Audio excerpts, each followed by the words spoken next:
Okay, good evening, everyone. Good evening. Can I be heard? Yes, we can hear you. Good evening. Okay, good evening. Welcome everybody to class two of the series we are going to be kicking off immediately. Yeah.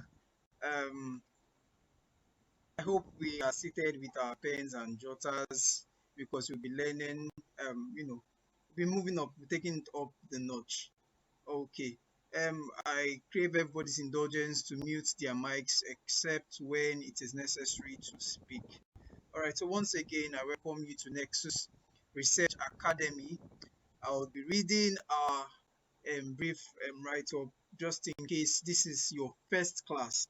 Okay, so the Nexus Research Academy was created with a clear purpose, which is to bridge the gaps in research and empower Nigerian doctors, medical students, and healthcare professionals to thrive in a field where research is no longer optional but essential for career growth.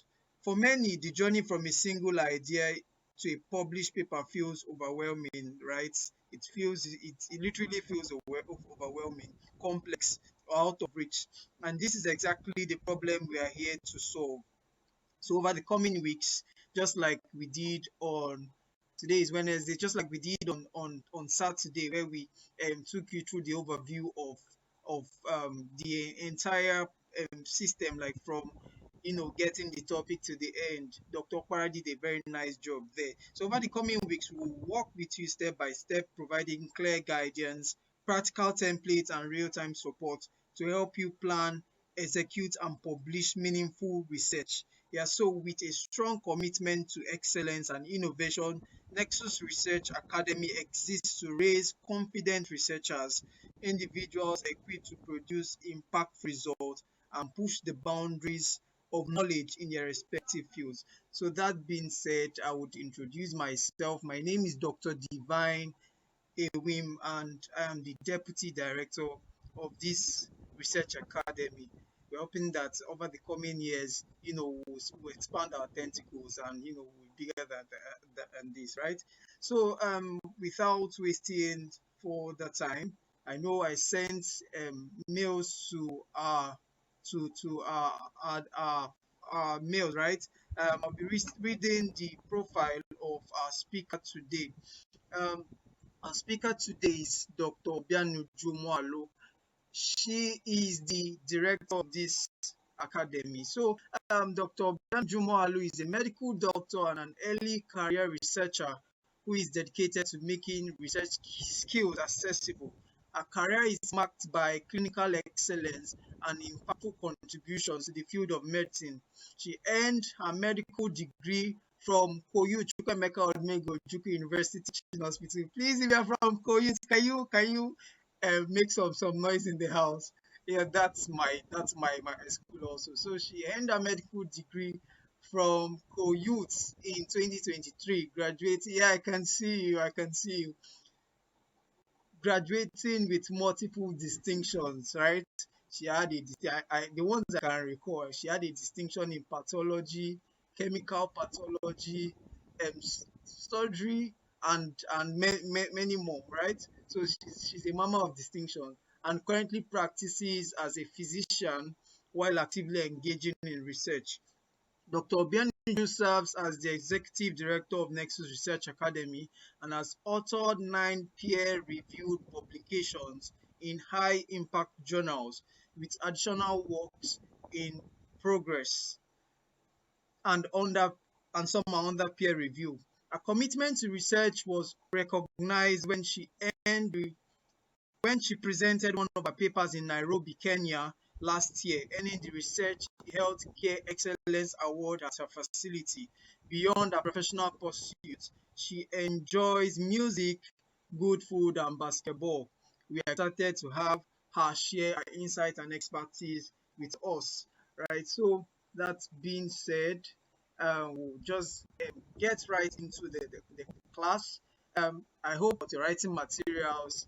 Um, at the end of the series, we'll be creating a Google Drive where the recordings of each class and the slides will be made available there. So for now, make your jottings in your jotters, and yeah, move on from there. So, Dr. Obianuju, are you with us?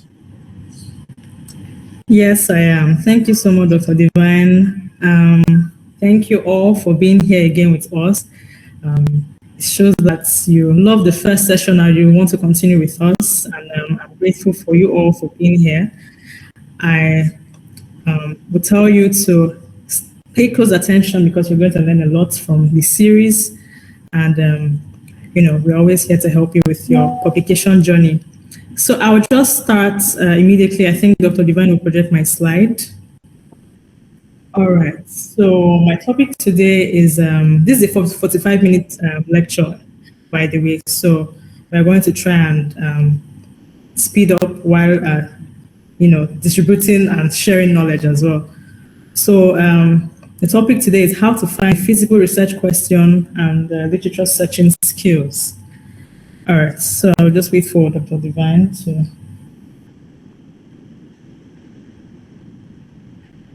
Okay, can we move on?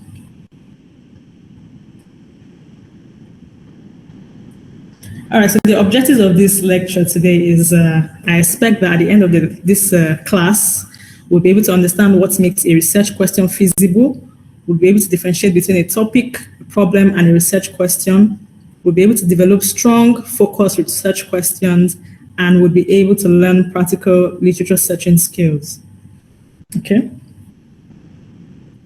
So what is research? In very simple terms, a research is a systematic and structured inquiry which is designed to answer a specific question. It builds on existing evidence and is conducted ethically and transparently. So I need us to look at the key words here: a systematic and structured inquiry designed to answer a specific question, building on existing evidence and being conducted in an ethical manner and a transparent manner as well. So let's see. So why do research projects fail? I mean, a lot of us we've had multiple research ideas over our career, even while in school. We always wanted to do this research, do one or two researches, but they fail. And why? This is what we are here to learn. First, when you have unclear or vague research questions, right? So many of you, when you're thinking of, okay, I want to do a research in this topic, you are actually thinking of a topic and not a question. So a topic is something like, I want to do a research on hypertension. You see how broad and vague that is? It's not specific. There's no defined population, there's no context, and there's no measurable variables. So this is why research projects fail. When your topic is when your question is too broad that it doesn't have a definition, right? Also, we have overly ambitious scope. That's you're trying to do a research work that answers too many questions at once. You're trying to cover a very large population, or you're trying to do researches that have one or two different study designs in one paper. So somebody can say, I want to do a research on all the causes and treatments and outcomes of stroke in Nigeria. That is simply not possible. The scope is so wide that your project has a potential for failing if you try to go ahead with that. Another reason why a lot of our research projects fail is when we have poor literature review, right? So we're trying to look up just a few sources. We don't pay attention to the high quality studies in that research question we're trying to find out, or we fail to identify what is already known, right? So this can happen when, okay, you want to conduct a research now on, let me say, stroke or hypertension, and the only literature review you're doing is your school lecture notes or your textbooks. Really, this would fail to identify the new and recent and high quality studies that are out there, and is a factor contributing to the failure of a research project. We also have when you ignore feasibility constraints, right? So you don't have the skill set, you don't have the tools, you don't have the software, you don't have the data to carry out that research. Of course, that research is bound to fail, right? And finally, we have ethical and administrative barriers. So we are trying to do research without proper approval from the right people, try to collect data without privacy protection. This whole things can affect research papers. Okay, let's move on. All right, so now I'm going to differentiate between a topic, a problem, and a research question. Now, what is a topic? A topic is like as stated in the slide, it's a broad area of interest. So it says a topic is what you're interested in. It's not what you will study, right? So now someone says, I want to do a research study on hypertension. That is a topic. Hypertension is a topic, but it's not your research, but it's not what you'll be studying. Now, what is a problem? A problem is now a specific issue within that topic. Now, in someone that wants to do a study on maybe, let's say, diabetes, their problem could be poor blood sugar control in adults living with diabetes. That is a problem because you're identifying a gap in that topic. So now you're trying to narrow it down to your research question. Now, a research question should be clean, focused, and answerable. So this research question will now be more specific. To specify the population you want to study, or to specify the variables you want to get, the outcomes you want to get from your study, and to also specify the context or the setting of your research paper. So now, if someone wants to do a study on diabetes, the topic is diabetes in Nigeria, right? The problem, the person has figured out, okay, why is there poor blood sugar control in adults living with diabetes? That's a problem. Now, this person is trying to transform this into a research question that is clear, focused, and answerable. So they can say, what factors are associated with poor glycemic control among adults with diabetes attending a clinic in an urban setting?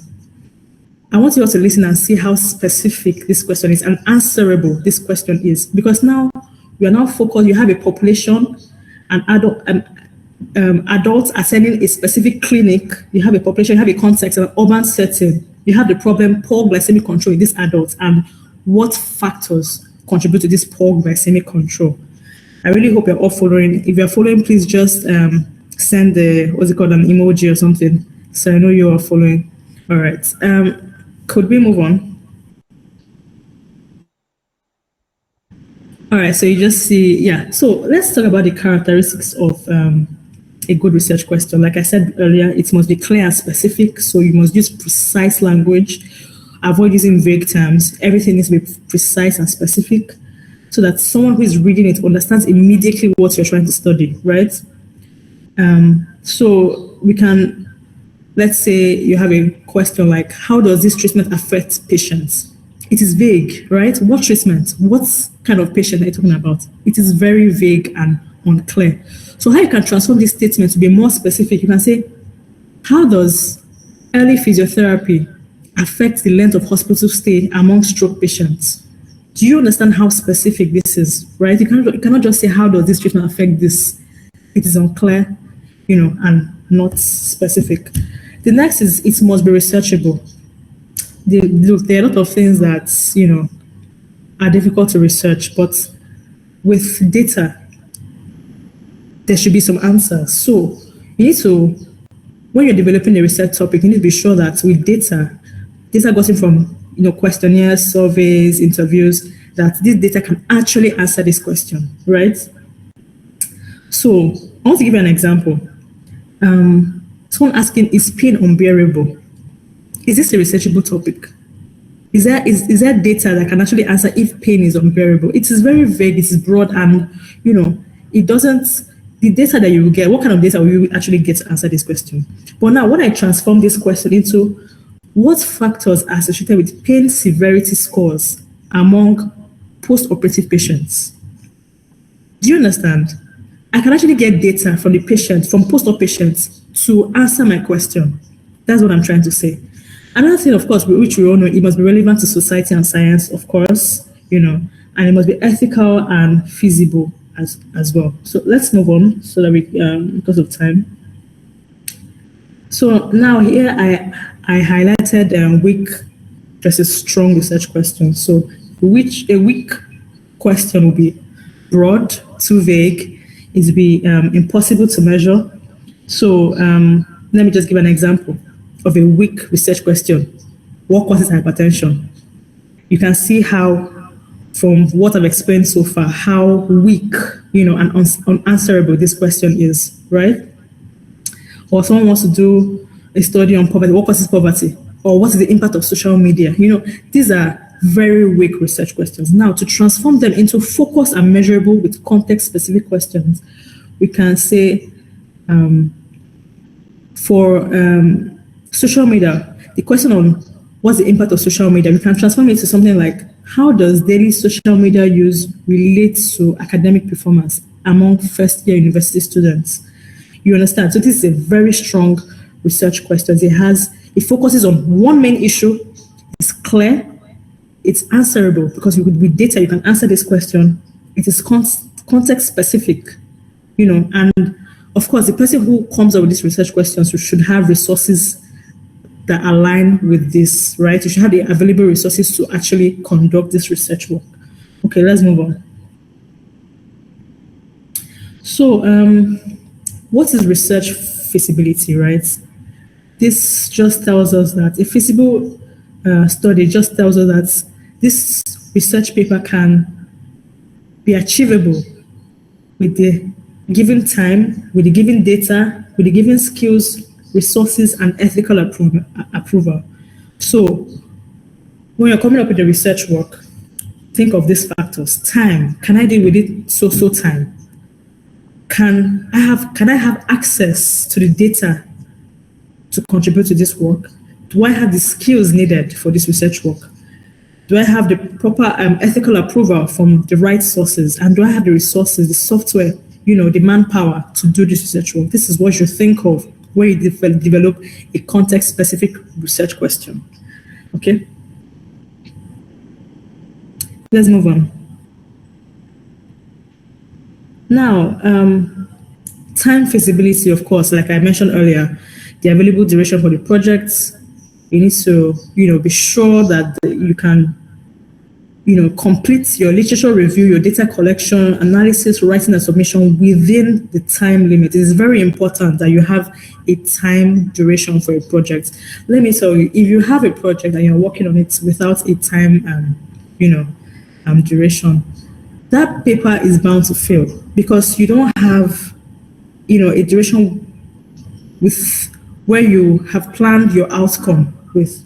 I don't know if you understand me. A paper without a specific time duration is bound to fail. You need that timing to be sure of, okay, yes, I'm achieving these milestones within this period of time. Do you understand? So you need to be sure that this duration of time that you have, you can complete this paper within that time. Is very important. Let's move on. Of course, data availability, like I've said before, do you have access to the data that you need? Do you have the permission to use them? Do you have the approvals from the right sources to use them? Is another thing you should consider. So those of you who are working in hospital settings, that are conducting studies or maybe observational studies on patients, do you have the access to these data? It's very important before you start thinking of a research, question. All right, let's continue. Like I said, skills and resources as well. You need the manpower for this. You need people who do the statistical analysis. You need the software. You need sometimes some research papers need funding, right? And they also need supervision. So all these things are considerations that you should ask yourself while you're developing a research topic. Last but not least, the ethical considerations. This is actually the most important, especially in research papers that involve, human beings, experimental studies, which I don't think we do a lot of that in Nigeria, actually. But, experimental studies, even case control studies, case series studies, you need to have ethical approval. You need to have consent for these studies. So you need to be sure of all this before you go ahead with the research topic.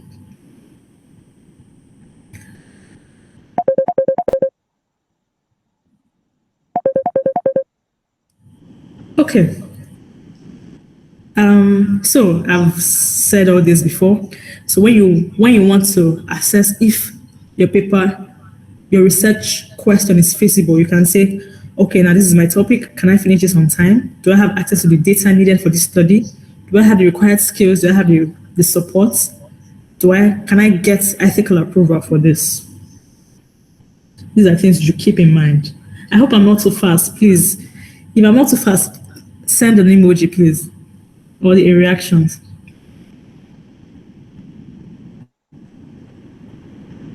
All right. Okay. Let's go on.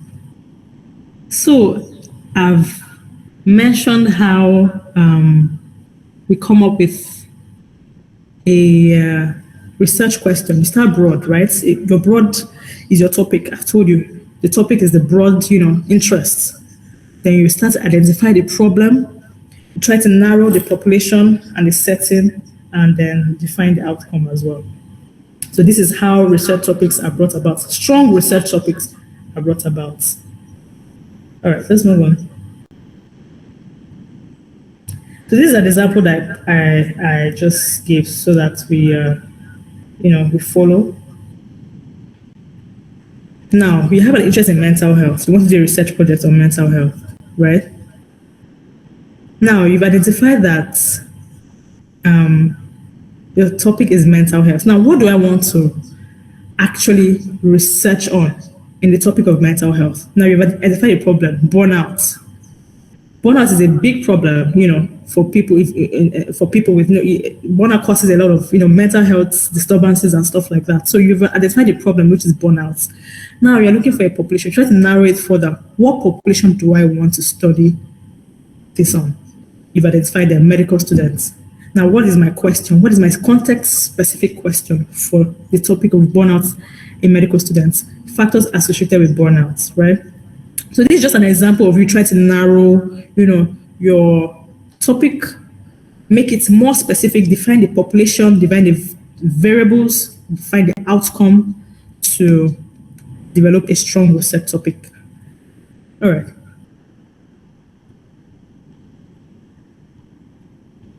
So because of time, I will not really delve into this, but I can just say one or two. So these are just frameworks for developing questions. You have the FINA, you have the PICO, you have the SPIDER. This PICO is usually used for, quantitative research work. That's the way you have interventions, comparisons, and the rest of that. SPIDER is usually used for qualitative research work. So I think we can discuss this in subsequent classes, right? But I just want us to be aware of these frameworks that people use to develop research questions. All right, let's move on. Now, literature search. What is literature search? First of all, I need to just say it in clear terms. What you're trying to do in literature review, you're just trying to identify existing research. You're just trying to evaluate what is already known, and you're trying to identify the gaps in what is already known. That's literature. That's simply what literature review is. Now, why is it essential? It helps to prevent duplication. It helps you to not do a study on what has been done before. It helps with that because, of course, you're not the first person to think of a research idea. A lot of people have come up with research topics before you. So a quick literature review will help you to prevent that mistake of just doing what has been done word for word, exactly what has been done before. It helps you to refine these research questions, okay, to tweak it, to enhance the questions. Okay, you want to do a topic on hypertension, right? You've come up with your question. You're seeing that it has been done already. So you can just refine this and say, okay, maybe the topic you've seen is maybe factors contributing to poor, drug compliance in patients with hypertension in Abuja, right? So you've seen this is exactly what you wanted to do, but you can make it specific and say, okay, instead of doing Abuja, I can do it within my locality. It helps you to refine that question so you don't just copy, or not copy, but duplicate what has been done before. Also, it identifies gap. I mean, this is quite obvious when you look at what has been done before. You're like, okay, why hasn't this been researched, or why hasn't this been looked into? I would want to do that. So it helps to identify the gaps, and it can help you to guide your methodology as well. So I highlighted some literature sources which I believe that we are all familiar with.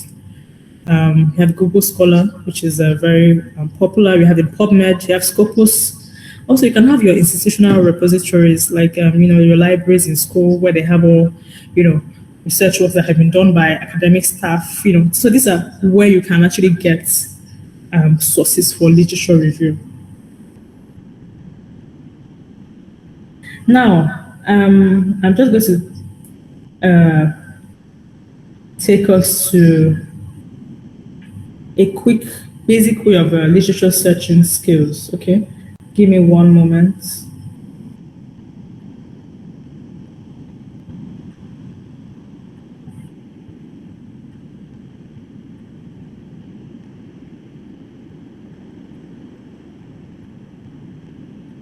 All right. So now the first thing you should do when you've come up with a research topic, right? Now you're trying to do a literature review. You're trying to search for what has been done. You're trying to see, okay, what can I do? What gaps haven't been filled yet? What do I want to do? What methodology should I use? How do you search for other papers? The first thing to do is to use multiple databases, right? So you cannot just use Google Scholar, although nowadays most of these sites are interwoven such that even if you search something on Google Scholar, there's a possibility that it's already on PubMed, there's a possibility it's on ResearchGate, all these things. But it's advised that you use multiple databases. So you can use both hard copies, like the ones in your schools, you can use different websites as well. Another thing you should do is to identify your key concepts. Right, so I'll give us an example. So now, just an example of a research interest. How does flexible work affect productivity? Now, this is just a topic, right? You're trying to research on it. Now, how does flexible work affect productivity? What are the concepts of this question? Flexible work, productivity. These are the most important concepts in this question. So when you're searching on these databases, it's important that you use these keywords or key concepts and put it in your search. Also, you should be aware that whenever you're trying to, research for, do a literature review on similar studies that have been done to yours, it's important that you know how to use synonyms as well.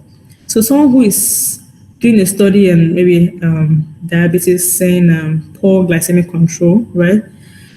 You can look for a synonym, poor drug compliance. It's not a synonym, right? But it's like, it means similar things. So instead of saying poor glycemic control in patients, you can say something like, okay, poor, drug compliance, right?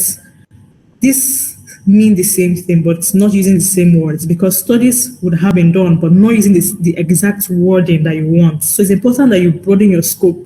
So you use multiple databases, use the key concepts of what you're looking for. Then you can also use synonyms as well because not all studies will have the words in your key concepts. I hope we're all following. Now, another thing to do is to apply Boolean operators. There's what we call Boolean operators. So let's move on so that I can. Now, you're on PubMed, right? And you're trying to research on, let's say, okay, let me just come up with the topic now. We're trying to do something on remote work productivity. How does remote work affect productivity? That's a topic, that's a broad statement, right? How does remote work affect productivity? Now, in that sentence, the keywords are remote work and productivity. Those are the keywords that should not be excluded when you're trying to search. So, using the AND operator on the database, you type remote work and productivity. So what it does is that it narrows that search to studies having those two terms, remote work and productivity. So what it does, it would retrieve results containing those two terms and just those two terms. It also reduces the number of results that you get. So try to narrow it as I stated here.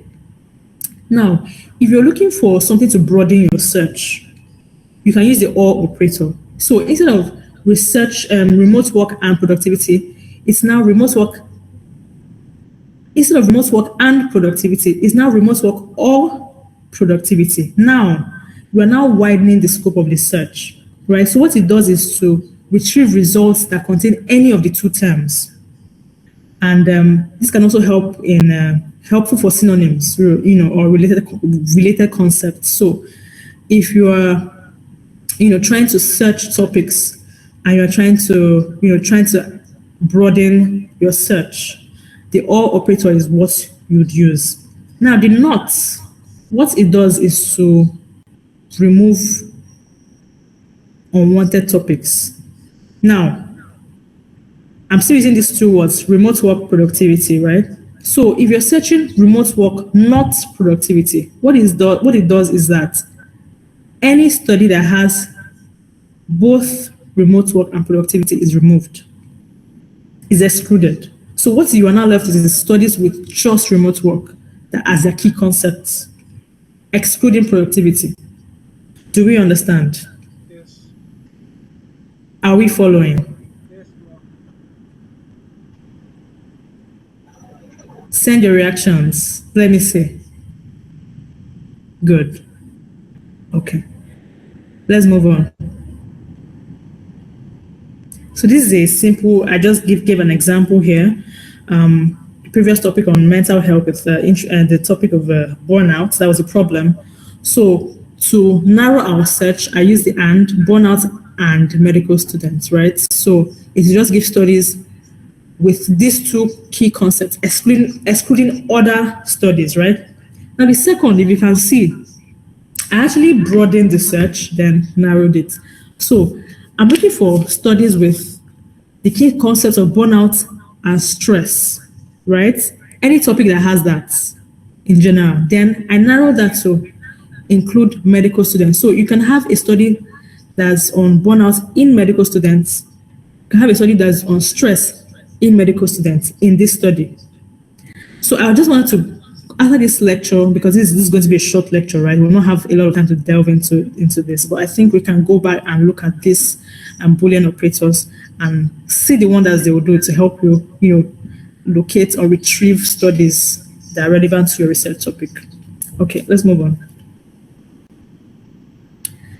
All right, so also with the literature review, it's, which I'm sure we're already familiar with, before you want to, before you identify a paper for literature review, you have to screen the title, screen the abstracts, and do a full text review before you deem it fit to, be one of your sources for literature review. Let's move on. So how do we identify research gaps, right? So you're looking at literature review, you're trying to look for gaps. You can think of, okay, why has this study not been done on this certain people, this certain group of people, or this race, or this tribe, right? So you identify the population that it has not been studied on.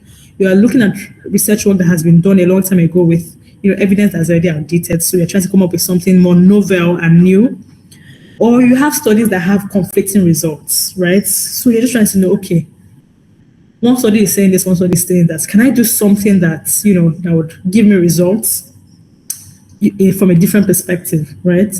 So also, you can identify weaknesses in the study methodology, right? You can see a study and say, this is not the right study design for this kind of study, right? So all this will help you to identify research gap during literature review. Okay, we can move on. So, like I said before, I'm just going to reiterate what I've said. The beginner mistakes that we make when we're trying to come up with a research topic is that we go very broad. We don't think specifically, we don't use precise wordings. We go very broad, using a very large subset of people, large topic that we cannot really achieve. We ignore feasibility. So I talk about, time feasibility, I talk about data, I talk about ethical approval, I talk about resources and the rest of that. We ignore, do we have the resources to achieve this research topic? Do we have that on ground? We also have poor search strategies. So I've explained to us, the mistakes that we make when we are just using one or two. Some people will use some just textbooks to as their literature review, while some will just use a single website or one or two studies as their literature review. That is not that is very poor search strategy. That's a very poor search strategy. So people don't know how to, like I've explained, how to use these Boolean operators to actually narrow or broaden their search. So all this can contribute to mistakes that we make when we want to develop research topics. Also, confirmation bias, right? So this happens when we ignore results from studies that we don't agree with, and try to focus on other things that we agree with. So as a beginner, you might see a study on maybe stroke, right? And it's saying it's okay. Let's say stroke in this particular region, right? And they're saying stroke in this particular region has been noted to be seen in young ages, right? Maybe 45 and above. But because in your mind, stroke is the disease of the older people, so you're like, this is not true. I'm not going to believe this. I'm going to look at the ones with the result that I am familiar with. So that's basically what we call confirmation bias, right? So these are mistakes that we can make as beginners. So this assignment is actually for it's for all of us, right? But the people who I'm talking to know what it is, and in your spare time, you can develop a broad topic, then identify the problem, narrow the population and setting, and draft a research question. So you can actually take screenshots of this because this will help you to actually, develop strong context-specific topics that would, help you. The first step of research is to come up with a good topic. Once you come up with a good topic and you have the research has feasible, has a good feasibility, then that lays the foundation for, success in your research project, right? Okay, are there any other slides there? Okay, I've explained this. So your next exercise would be from that question, please take screenshots of this screen. From that question that you've, can we go back? Can we go to the next slide? Okay. Okay. You're going back so you can take screenshots. Is that what you're doing? Yes. Okay. So I'll just give 10 seconds to really take this. Okay, we can move on. Now, the next exercise that I want you all to do, from the research topic that you have, you have identified, you pick out the key concepts of that question. You'd search, right, using multiple databases, using the keywords, using synonyms as well. Identify good fits, good papers for literature review. And I also wanted to use the Boolean operators as well. Use the Boolean operators to ease your literature search as well.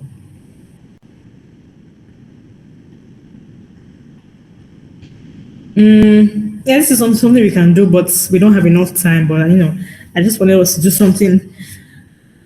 A student wants to study everything about diabetes, right? So this is where the first mistake comes from. Everything about diabetes, which is very broad and vague, not achievable.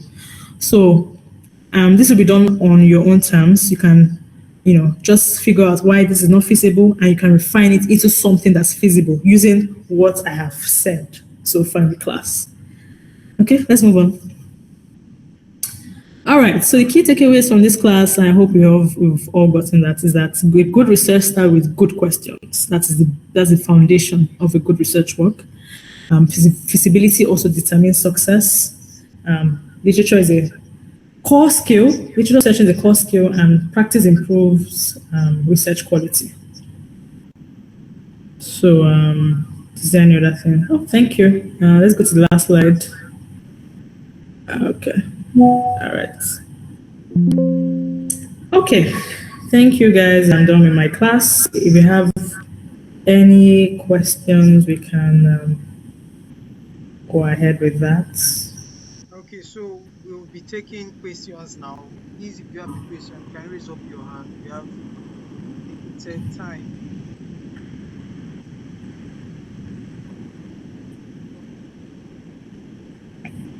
clapping or we are raising our hands? Please, if you do have a question, can you raise your hand up?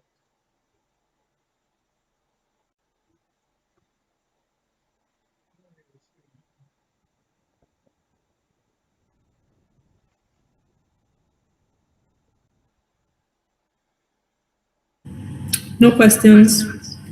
Okay, Chief, I think okay. Let me ask my question first before David would ask his. So I want to ask you, sir, regarding these literature sources. You mentioned Google Scholar and um, you mentioned PubMed.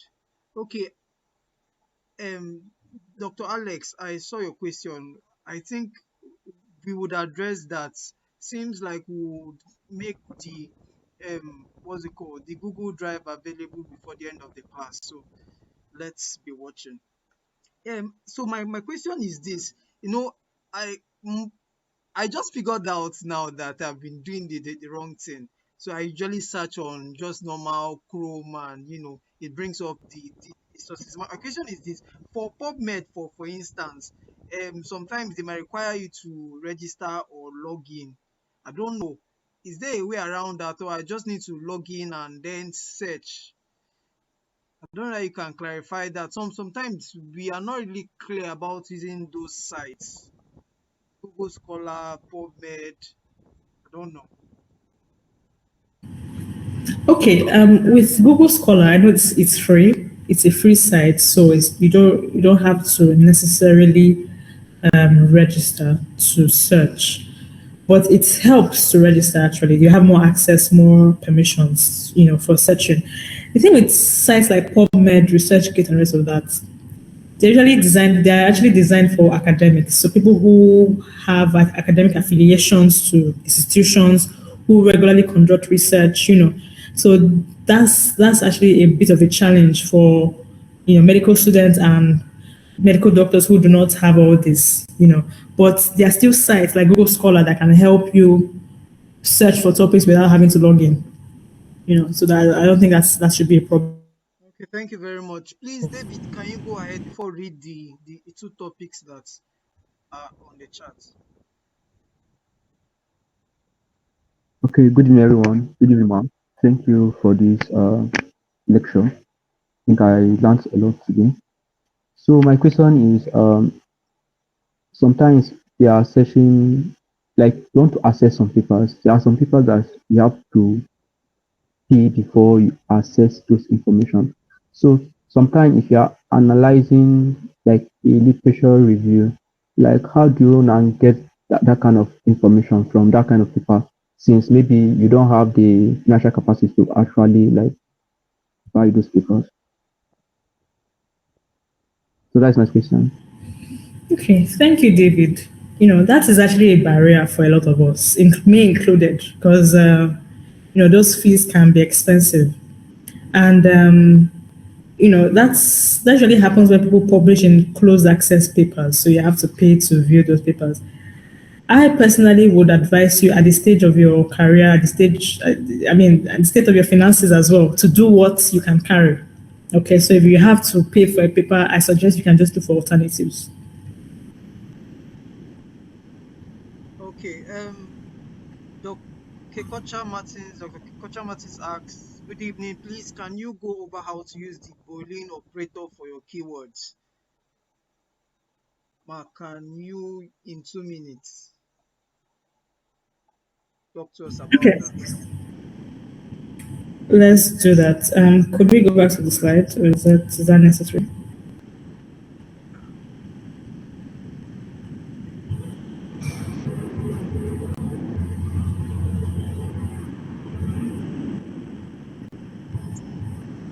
So these are the three main Boolean operators, right? I told you if you go to a database, e.g., PubMed, right, and you have your keywords ready. Okay, who asked that question? Can you give me a research topic or it's just a topic, not a question, a topic, so that we can do that.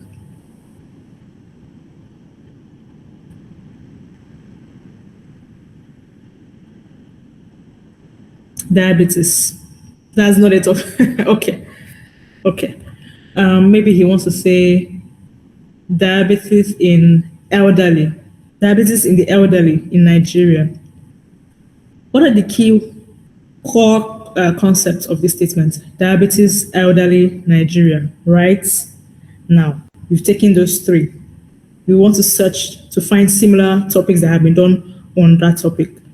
Using the AND operator, you're trying to narrow your search to studies that have just diabetes, elderly, and Nigeria in their topics. So any paper out that do not have these concepts will be excluded. You're looking for things that have these three concepts in them. Any other one would be excluded, right? So it means if a paper does not have diabetes, elderly, and Nigeria, that paper is going to be excluded. Do you understand? Now, using the or operator, diabetes or elderly or Nigeria, it means that every paper that has either of these three words would be included in your search. So a paper can just be studying diabetes in young adults in China, right? But the fact that it has diabetes there, so it's going to come out. Do you understand what I'm trying to say? The fact that it has one of those terms is going to come out. Now, now excludes one thing. You are saying, okay, you're trying to exclude Nigeria, right? So it's like diabetes and elderly, not Nigeria. That would be in a bracket, right? Not Nigeria. So looking for studies that have both studies that include studies that have these words, diabetes in the elderly, but studies that were not done in Nigeria. So you put not Nigeria at the end. I don't know if I'm clear.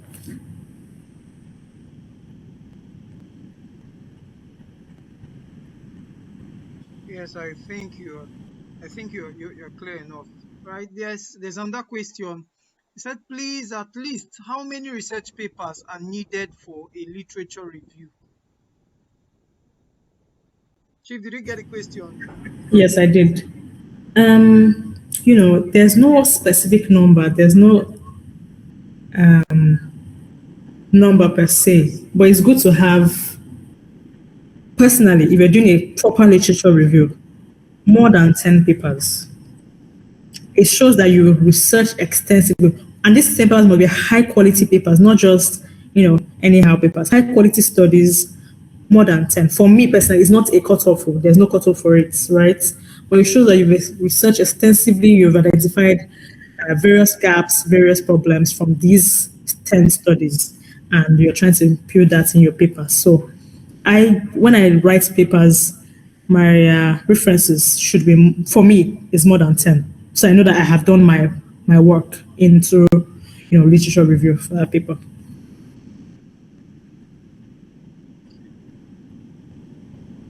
Any other question? Is there any other question? Okay, I don't think there are any more questions. I believe we learned a lot. Myself, I did learn a lot, right? At least a perspective in my mind has been changed. I will no longer be searching for research topics like man in the bush, right? Okay. I want to use this opportunity to thank everyone who made our time to be here. A football fan might have been using this time to watch Champions League, but you are here learning, right? And you would have as well be doing something else. So I really want to thank everyone who made our time to be here. I'm sure you enjoyed this series and do keep to time.